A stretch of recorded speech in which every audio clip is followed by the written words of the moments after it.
같이 예배 드리는 시간이 그렇게 많지 않았습니다.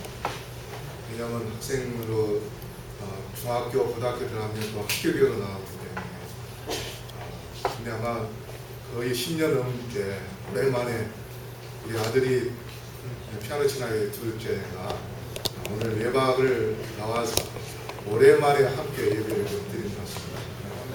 마음이 참 기쁩니다. 오늘 영원한 동행이라는 그러한 제목으로 말씀을 드립니다. 한 소년이 있었는데 여름방학 때에 몇몇 소년들이 그 친구들이 야 우리 방학 동안에 좀 일찍 일어나서 저기 그 동네에서 유명한 산에 거기 가서 등산 좀 하고 오자 그렇게 이야기를 했습니다. 그래서 친구들이 아침 일찍 새벽 한 5시경에 일어나가지고 산에 갔다가 와보니까 한 6시 정도 됐어요.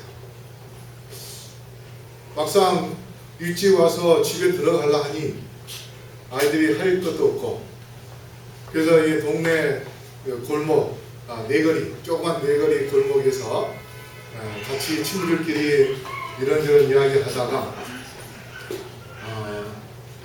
한 집에 이 석류가 아주 잘 익어가는 석류가 담장 너머로 많이 나와 있는 것을 발견했습니다. 그래서 한 소년이 야 우리 저 석류를 서리하자 그렇게 이야기했습니다. 그때 다른 친구들이 그래 저거 맛있게 생겼다 우리 저거 하나씩 따가자 그렇게 해서 몇몇 친구들이 거기에 동조를 했습니다. 근데 여기 A라는 친구가 A라는 소녀는 교회를 다니기 때문에 남의 것을 훔치는 것은 분명히 잘못됐다고 이야기를 들어서 마음에 하고 싶은 마음은 없지만 친구들이 같이 가자고 하니 안 갈 수도 없고 또 갈 수도 없고 망설이고 해서 천천히 가고 다른 친구들은 먼저 담장 밑에 있는 석류를 따기 위해서 살금살금 가가지고 그 커다란 석류를 딱 땄습니다. 한 명이 따니까 그 다음에도 또 아이가 또 뚝, 그 다음에 세 번째도 뚝, 네 번째도 뚝 그렇게 해서 6명이 다 따고 난 다음에 이 A라는 친구는 저거 안 되는데 어떻게 할까? 그렇게 망설이고 있을 때 다른 친구들이 야 빨리 따 빨리 따 그래서 할 수 없이 안 따면 바보 친구 될 것 같아서 하나를 잡아가지고 또 멈췄습니다. 그런 다음에 에라 모르겠다 하고서 뚝 땄어요. 그럴 때 도둑이야! 하는 소리가 들렸습니다. 그 순간 사람들이 다 아이들 도망갔어요. 근데 이 집이 끝에 집이라 바로 옆으로 해서 꺾어서 다른 친구는 다 도망가는데 교회에 다닌 A라는 친구는 거기서 자기 집을 향해서 달려가는데 그 거리가 굉장히 멀어요. 주인이 집에서 나와가지고 딱 둘러보니까 저쪽에 한 명이 지금 도망가고 있는 거예요. 다른 친구 다 이제 사라졌으니까. 그래서 그 사람을 그 소년 A라는 소년을 향해서 이제 쫓아오는 거예요. 이 A라는 소년은 이제 담장 꺾어서 골목 꺾어서 이제 또 막 도망갔어요. 근데 저쪽에 가서 보니까 자기 집 앞에 하필이면 아줌마가 거기서 강아지 같이 놀고 있는 거예요. 저분이 나를 이제 보면 큰일 나는데 그래서 이제 이 소년이 막 달려가다가 그 아줌마 있는 데서는 살금살금 걷는 것처럼 해가지고 집 안에 들어가서 어디로 갈까 하다가 화장실로 숨었습니다. 그 집에는 화장실이 한 20가구가 살기 때문에 화장실이 굉장히 커요. 그리고 그 밑에 한 냄새가 막 나는데도 그 안에 숨어가지고 쪼그려서 길가 바로 옆에 있습니다. 그래서 쪼그려 숨어가지고 그 사람이 막 쫓아와서 이제 도둑이 사라졌으니까 거기 아주머니한테 아줌마 혹시 여기 도둑놈 지나간 거 못 봤습니까? 그렇게 묻는 겁니다. 그때 이 아줌마는 조금 전에 지나간 그 소녀는 교회 다니고 착하니까 뭐 설마 그 도둑질을 했으랴 그렇게 생각하고 아 못 봤다고 그렇게 이야기했어요. 그러자 이 사람이 분명히 이쪽 한 거 봤는데 하면서 이제 할 수 없이 투덜투덜하면서 자기 집으로 다시 돌아가는 겁니다. 그때 이 소녀는 그 밑에서 일 볼 일도 없는데 그 밑에서 냄새를 맡으면서 야 내가 이 성령 하나 때문에 도둑놈 소리를 들어야 되는가. 죄의 두려움이 죄의 무서움이 얼마나 큰지 그것을 깨닫고 근데 먹을 맛이 안 나.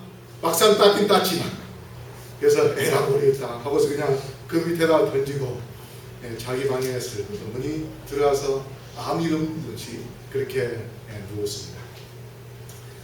근데 그 소년을 하나님께서 용서를 해주시고 신학 공부를 해서 오늘날 바로 여기에 서 있습니다.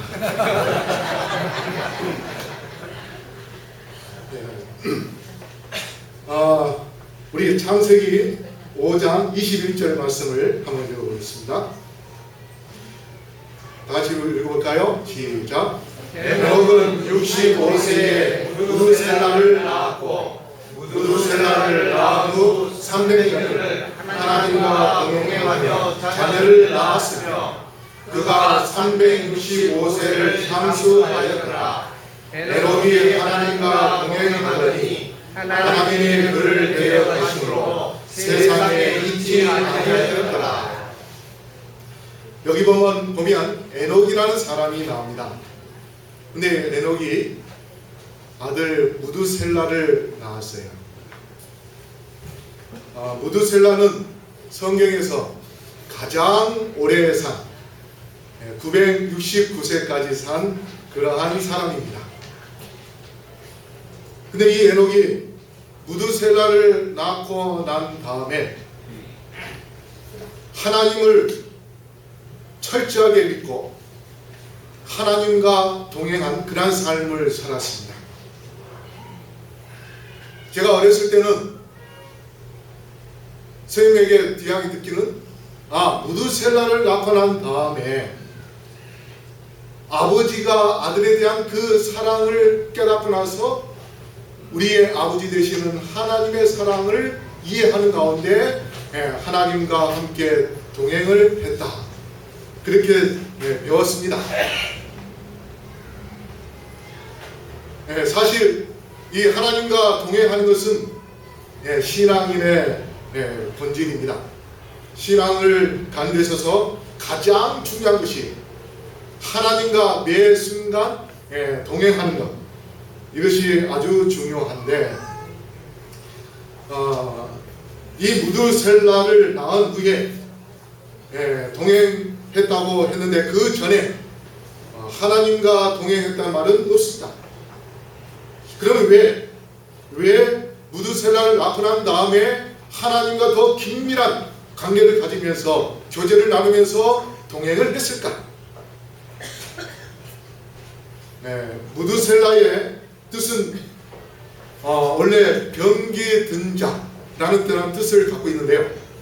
그러나 통상적 의미로 신학자들이 뭐라고 이야기하냐면 그가 죽으면 심판이 온다라는 그러한 뜻을 갖고 있습니다. 이 말은 뭐냐? 무두셀라가 죽으면 이 세상에 엄청난 그러한 하나님의 심판이 있을 것에 대하여 알고 그의 이름을 지을 때에 무두셀라라 그렇게 친 것입니다.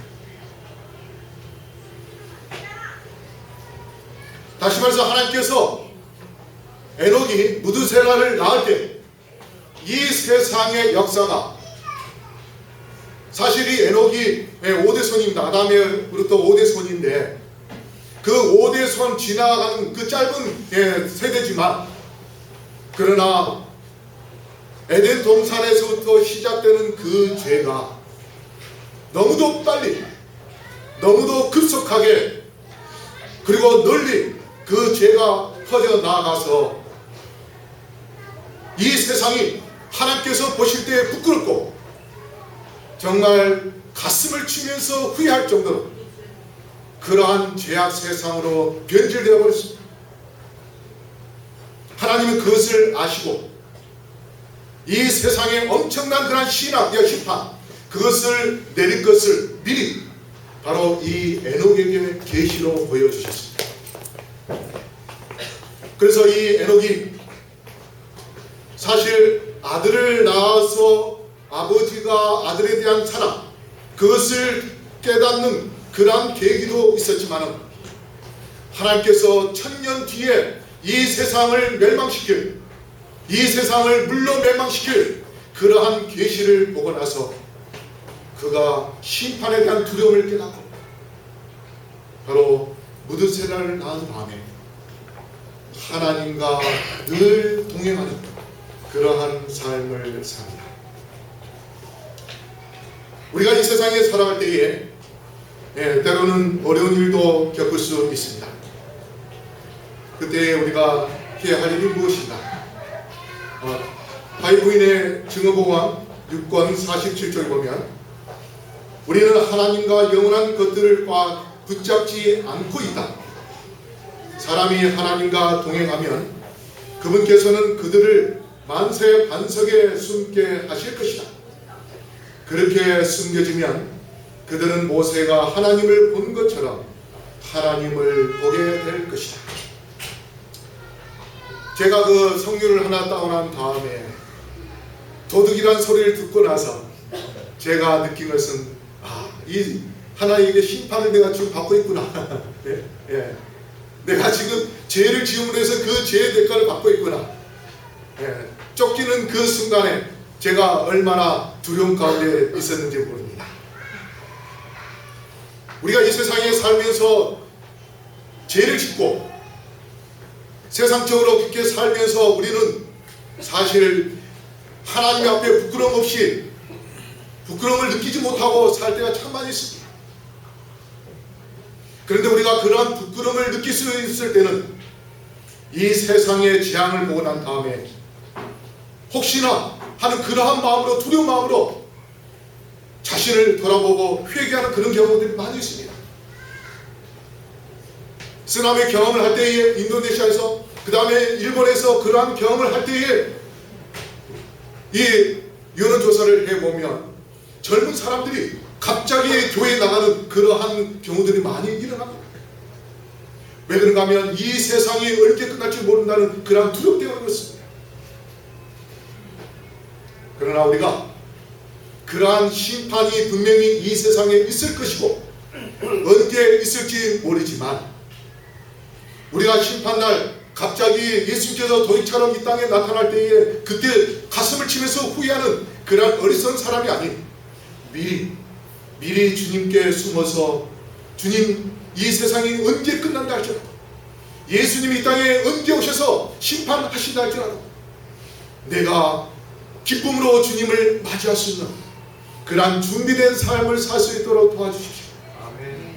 그러한 심령으로 주님께 우리가 피한다면 주님은 우리를 품어주시고 어떠한 풍파가 온다 할지라도 어떠한 재앙이 온다 할지라도 우리를 안아주시고 우리를 보호해주시고 그래서 예수님의 재림을 맞이할 수 있는 그러한 축복을 주시겠다고 약속하셨으니 우리 성도 여러분,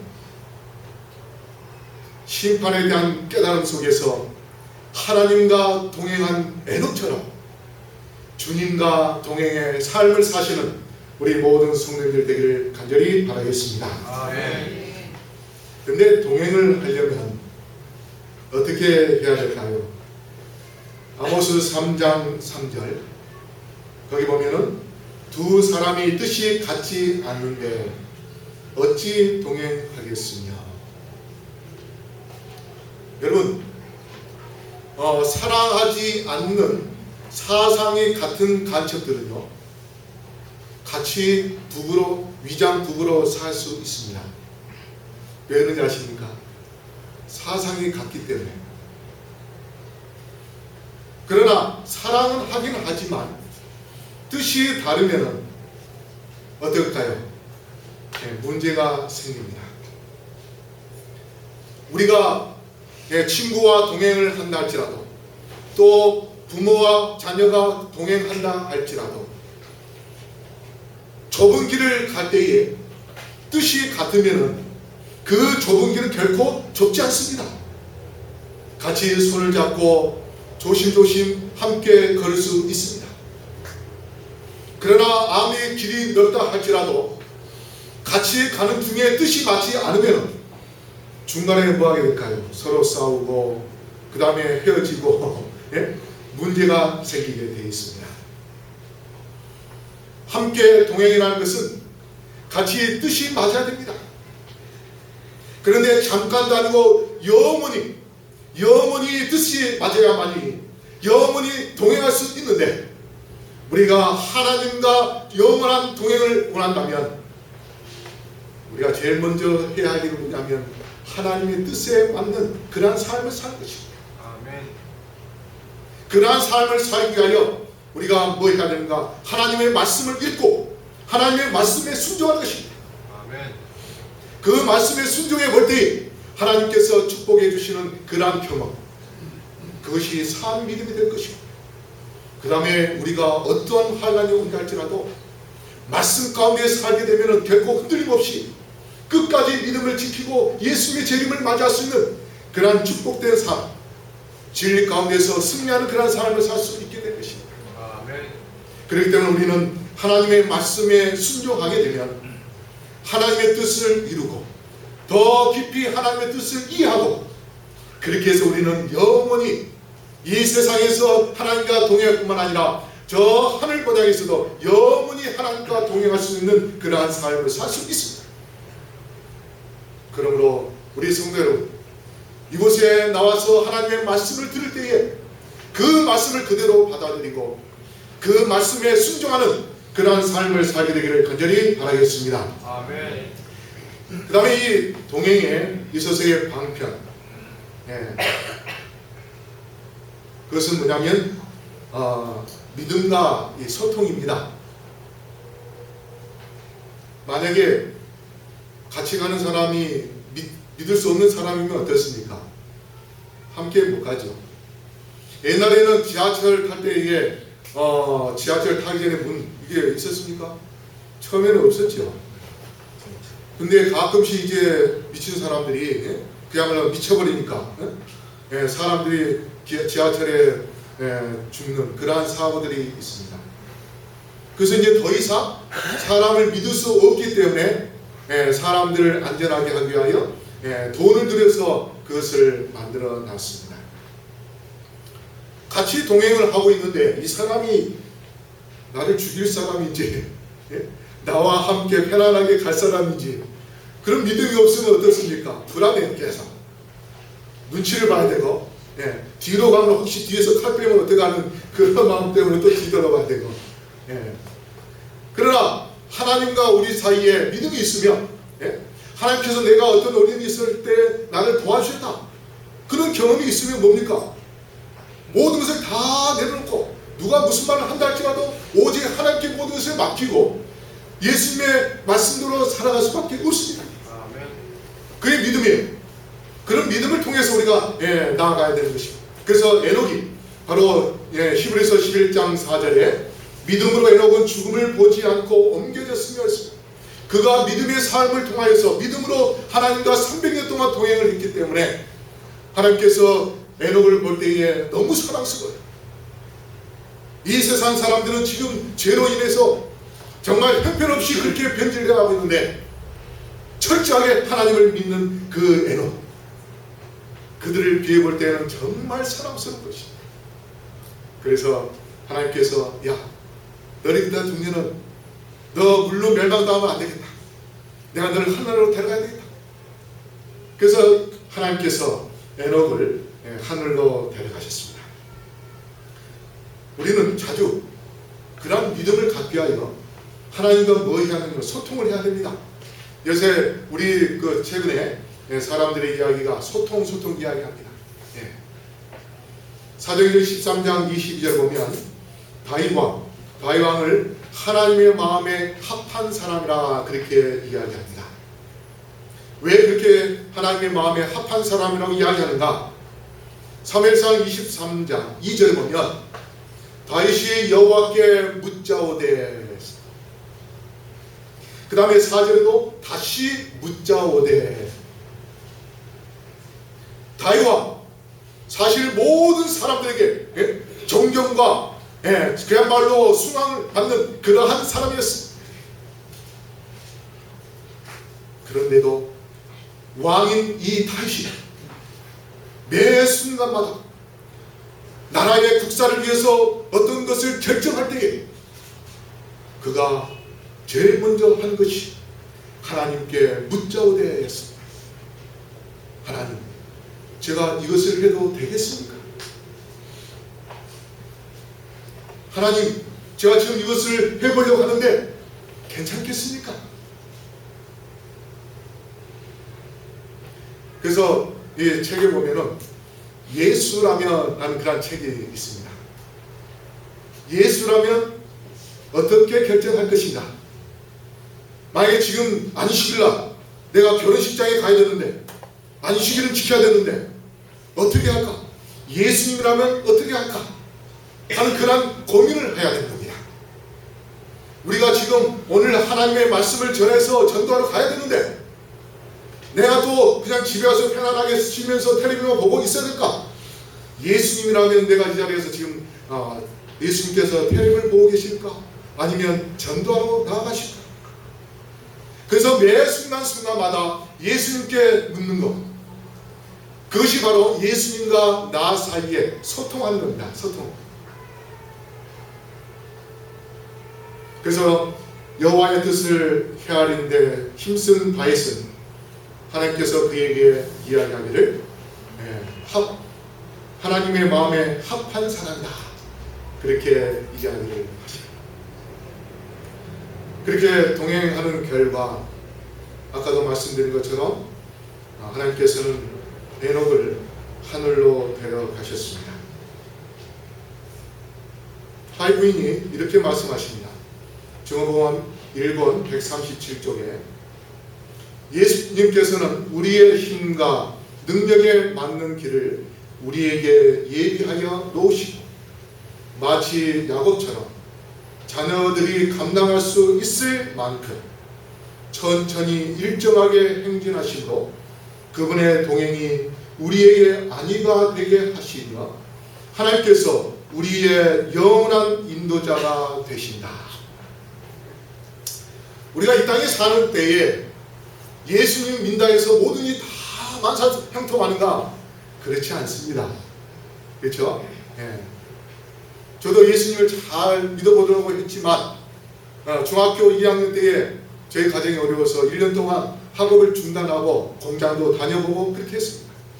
밤에 밤 새면서 이 형광등 스타트 다마라고 옛날에 그 다마를 만드는 그러한 공장도 중학교 2학년 때 다녀봤어요. 그리고 밥통을 만드는 그러한 곳에도 다녀봤습니다. 저는 중고등학교 4학년 때 목사가 되겠다고 그렇게 꿈을 가졌는데 하나님께서 왜 나에게 그런 어려움을 주는가? 근데 제가 그럴 때에 중학교 때에 그런 어려움을 겪었기 때문에 어려운 사람의 마음을 제가 이해할 수 있게 되고 또 목회할 때에 어려운 일이 생겨도 제가 결코 굴하지 않고 정말 하나님의 사업을 이루어 나아가기 위하여 끊임없이 행진해 나아갈 수 있는 그러한 제 밑바탕이 되었습니다. 하나님께서는 우리가 감당할 수 있는 그런 시험을 허락하십니다. 시편 23편 4절 말씀 우리 다 같이 한번 읽어볼까요? 시작. 내가 사망의 음침한 골짜기로 다닐지라도 해를 두려워하지 않을 것은 주께서 나와 함께 하시니라. 주의 지팡이와 막대기가 나를 안위하시리이다. 여기 보면 하나님께서 목자로서 그 양을 어떻게 인도하시는지 다윗이 시를 주었습니다. 그런데 목자 되시는 하나님께서 우리가 사망의 음침한 골짜기로 다닐지라도 결코 두려워하지 않는 것을 그분이 안위하시기 때문에 그렇다 했습니다. 근데 무엇으로 안위하신가면 지팡이와 막대기로. 지팡이는 방향을 가리키는 그러한 우리가 어떤 길로 나아가야 하늘 번향까지 나아갈 수 있는지 하늘로 인도하는 내비게이션이 바로 이 지팡이입니다. 하나님께서 자러 가면 그러면 자러 가라면 자러 가고 우로 가라면 우로 가는. 근데 우리가 사실 내비게이션은 말은 잘 듣는데 하나님의 말씀은 잘 안 듣는 사람들이 많이 있어요. 네? 그런 사람은 하나님께서 막대기로 때립니다. 막대기로 때려요. 야야야 이쪽으로 가지 마. 아프라고 때리는 게 아니라 깨달으라고 때리십니다. 사랑으로 때리세요. 근데 이 막대기는 뭐냐? 적으로부터 공격해주는, 공격을 막아주는 그러한 우리를 보호해주는 보호 막대기입니다. 그래서 이 두 가지로 하나님은 우리가 하늘 본향에서 예수님과 영원히 동행할 수 있도록 그렇게 인도해 주시겠다고 약속하신 이 말씀. 만약에 여러분이 이 순간 이 말씀을 더 확실하게 믿는다면 하나님은 지팡이와 막대기로 하늘 본향까지 갈 수 있도록 여러분을 인도해 주시고 여러분과 함께 동행해 주실 것입니다. 제가 러시아에 있을 때에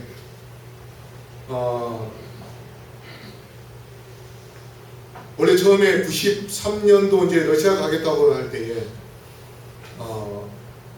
합회장님이 러시아 2년 보낸다고 했었어요.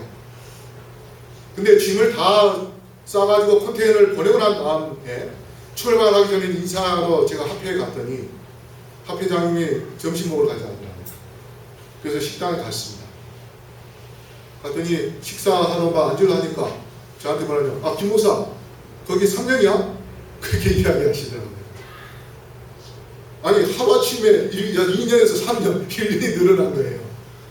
근데 제가 거기 간다 하니까 사람들이 뭐라 하냐면 겁을 주는 겁니다. 야 거기 막 4월 달에 사람들이 팍팍 입고 오더라.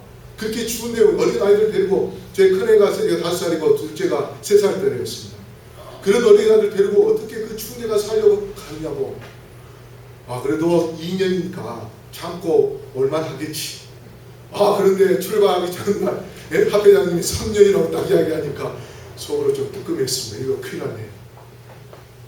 먹을 거 2년치만 가게 보냈는데 이왕 가기로 했으니 뭐 어쨌든 3년을 가자. 그래 갔습니다. 제가 만약에 3년을 마치고 오게 된다면 94년도에 갔으니까 94, 95, 96년 하고 97년 2월 달에 이제 들어와야 돼요.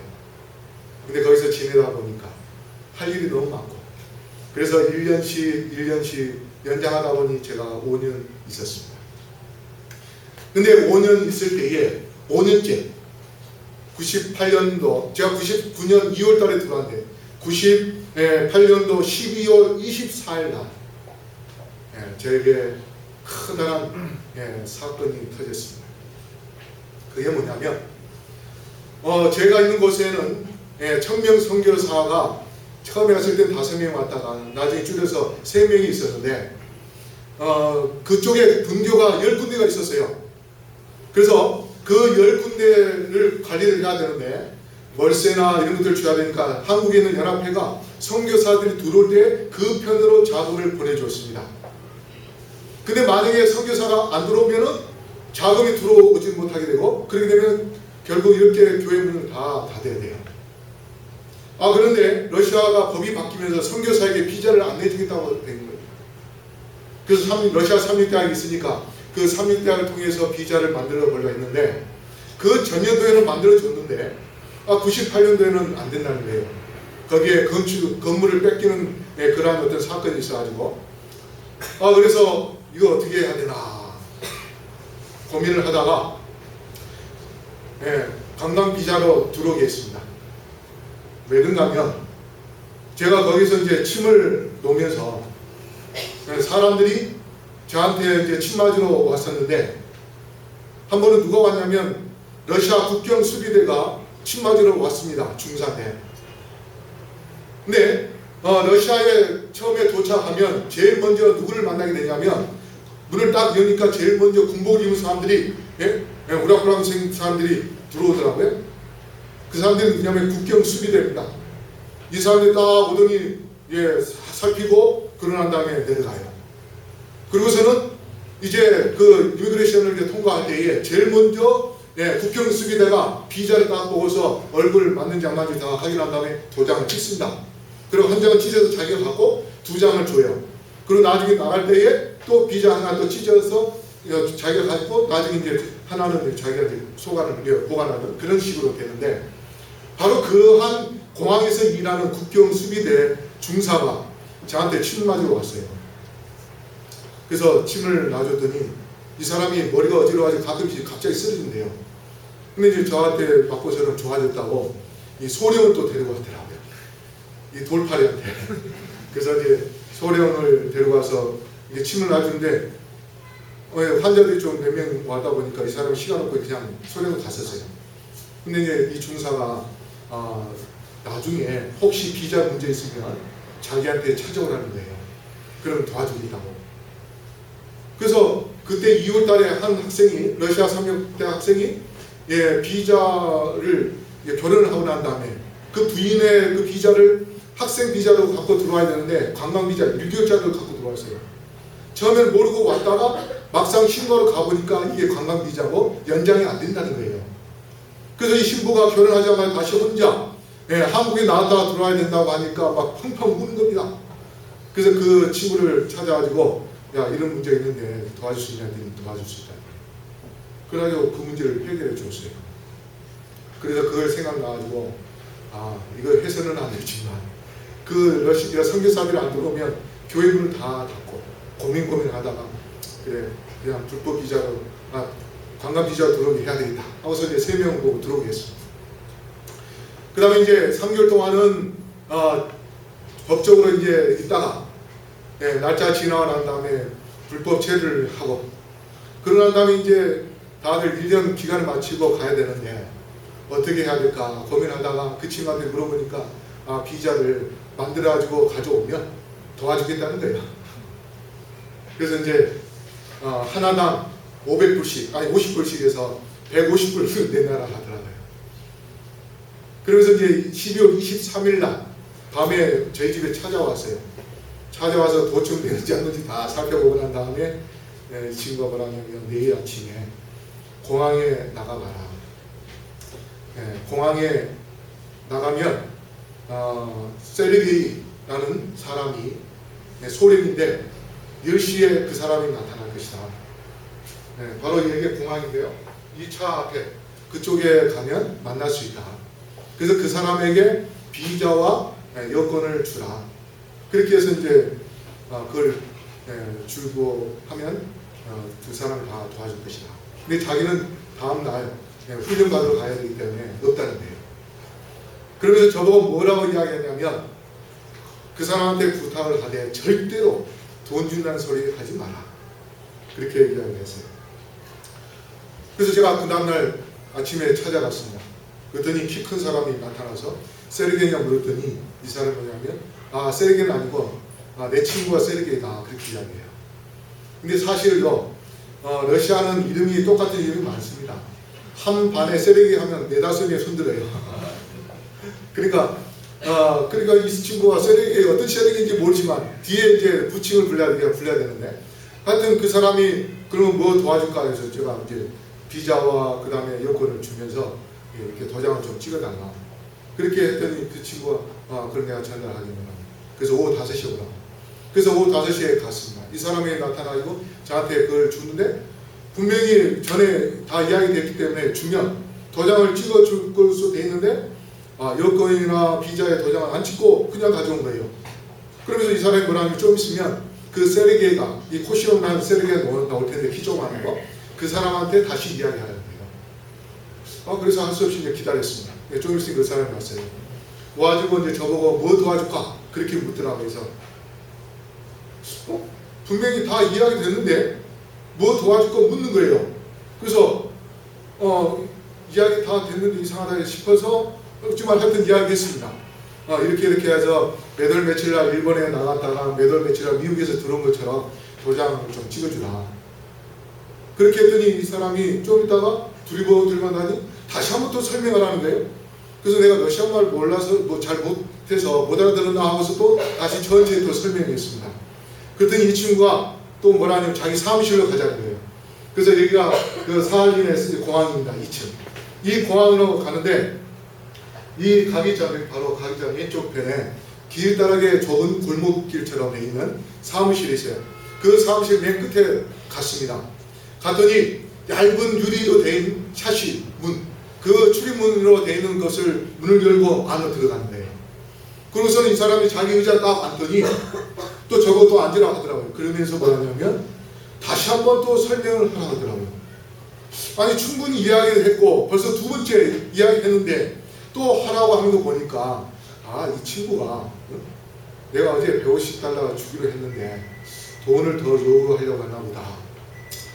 그래서 이제 계속 귀찮게 물고 하니까 그래 좋아, 내가 50달러 더 준다고 이야기해야지 하고서 몇 월 며칠 일본에 갔다가 또 몇 며칠 미국에서 이렇게 들어온 것처럼 해달라고 하면서 그 안에 내가 200달러 주겠다. 그 순간에 문을 쾅 열고 이 도큐멘트를 보여주면서 꼼짝마라! 우리는 KGB다! 그렇게 하면서 KGB, 우리나라 말하면 지금 국정원입니다. 간첩 잡는 그 국정원의 요원들이 딱 나타난 겁니다. 3명이 딱 나타나가지고 꼼짝마라! 그렇게 하는 거예요. 그 도큐멘트 딱 보여주는 그 순간, 그 전날 그 중사가 제게 뭐라냐면 돈 준다는 사람 하면 너 감옥 15년 간다. 그 이야기를 하고 갔는데 아이고 이제 내 감옥 15년 가는구나.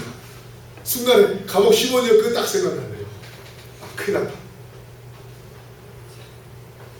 그러면서 이제 한 선임이 소령이 앉아있는 의자 딱 가면서 소령으로 나가라고 자기가 딱 앉고, 그 다음에 한 명은 통역하는 사람 앉히고 러시아 사람인데요. 그 다음에 또 한 사람은 유럽 생긴 사람이 있어요. 그 사람 막 시시거리는 그 소령을 데리고 나간다. 그래서 이제 선임이 저한테 묻습니다. 누구냐, 뭐하러 왔느냐. 그러고 난 다음에 맨 마지막 뭐 때문에 이렇게 했느냐 하면서 뇌물 얼마 주기로 했느냐, 그 이야기를 하더라고요. 저는 이제 현장에서 잡혔으니 이제 저는 이제 감옥에 가는 건 뻔한 것이고, 근데 제가 말 잘못하면 우리를 도와주려 했던 그 소령이 감옥도 15년 가는 겁니다. 그래서 그 사람을 위해서 어떻게 해야 될까?